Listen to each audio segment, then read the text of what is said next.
धनगाजी सतगुरु बाबा गुरबचन सिंह जी महाराज की शिक्षाओं पर समर्पित पुस्तक जीवंत शिक्षक को हम सुन रहे हैं। बाबा गुरबचन सिंह जी का सदा यही उपदेश रहा कि मानवीय भावनाओं को कभी भी ठेस ना पहुंचाई जाए और बिना किसी छोटे बड़े, अमीर गरीब अथवा किसी और भिन्न भेद के हर संत के प्यार, सत्कार और सेवा का उत्तर उसी भाव से दिया जाए ताकि मानसिक संतुष्टि व आत्मिक आनंद मिलता रहे।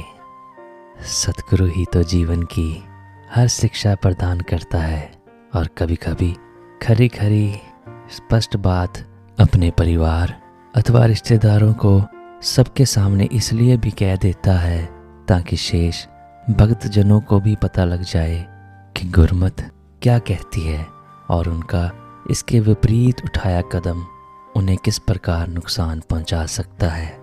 बाबा जी तो छोटी सी छोटी बात में भी बड़े से बड़ा उपदेश दे दिया करते थे। एक बार मसूरी में हजूर बाबा जी की पुत्रियां और बहन भगवंत जी, सुपत्नी भाई साहब जोगिंदर सिंह जी नूर और सुपुत्री बाबू महादेव सिंह जी एवं कुछ अन्य महापुरुषों के साथ सैर सपाटे के लिए निकले। जब शाम हुई तो वे बाजार से ही सिनेमा घर चले गए। उन दिनों प्रतिदिन शाम 4 से 6 बजे तक सत्संग होता था, पर ये सभी लोग साईं के सत्संग में उपस्थित होने के बजाय सिनेमा देखने के पश्चात वहीं से किसी होटल में खाना खाकर रात को लगभग 10 बजे भवन पर पहुंचे।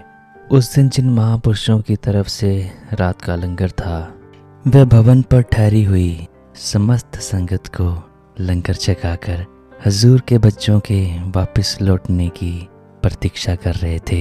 जब ये ग्रुप वापस भवन पर लौटा तो हजूर बाबा जी भवन के सामने वाली सड़क पर सैर कर रहे थे। आप जी को सामने देखकर बच्चों के साथ गए हुए सभी महापुरुष शर्म से पानी पानी हो गए। जब एक एक करके नमस्कार कर ली तो हजूर ने पूछा, इतनी देर कहाँ रहे? शर्म से आंखें झुकाए सभी मूर्तिवत खड़े थे। अंतर्यामी सतगुरु स्वयं ही बोल पड़े, पहले कंपनी बाग, फिर बाजार, फिर सिनेमा और अब बाहर से खा पी कर आ रहे हो। तुम्हें ना ही सत्संग का समय याद रहा और ना ही ये याद रहा कि महापुरुषों ने रात का लंगर स्वीकार करने की प्रार्थना की थी।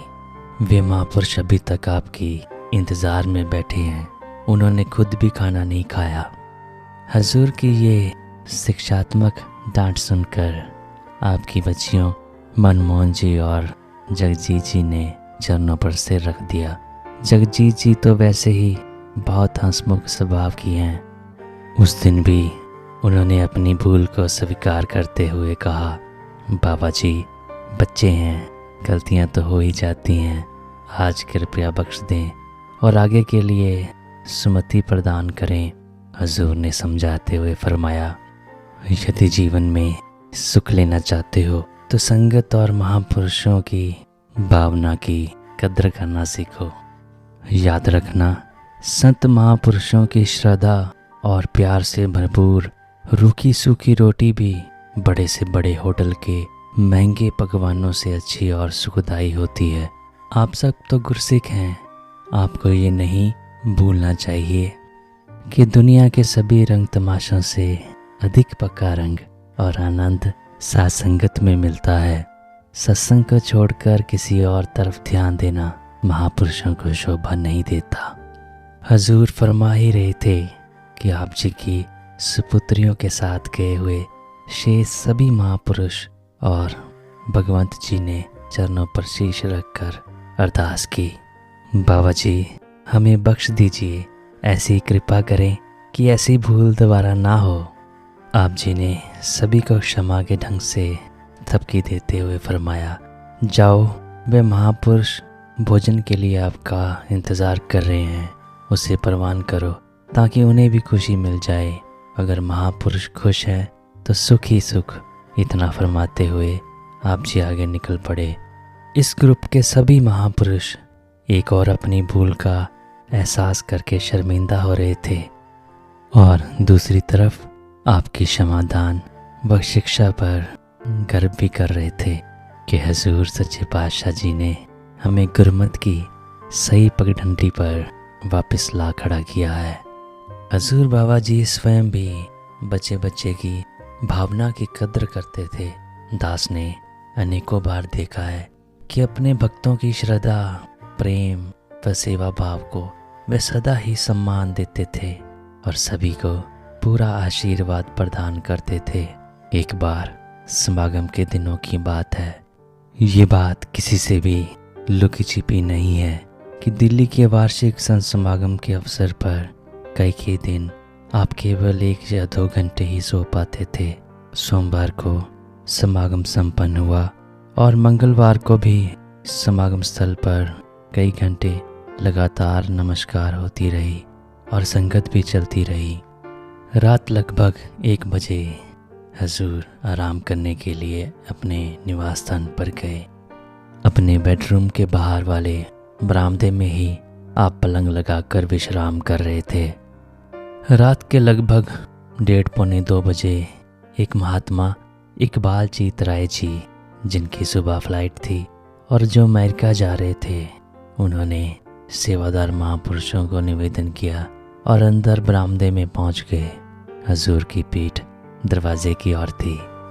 वह महापुरुष समझे कि शायद हजूर की आंख लगी हुई है।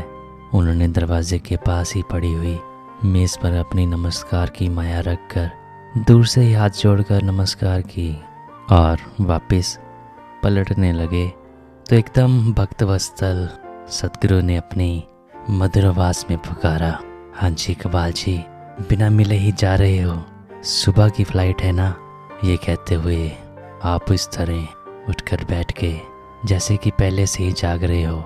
आप जी ने आधी रात को भी उस महापुरुष को भरपूर आशीर्वाद देकर विदा किया। इस दृश्य को देखकर दास के हृदय में अरदास निकली कि दातार कृपा करो कि हम भी बिना देर सवेर देखे हर संत का सम्मान करके उसकी खुशी प्राप्त कर सकें। धन्यवाद जी।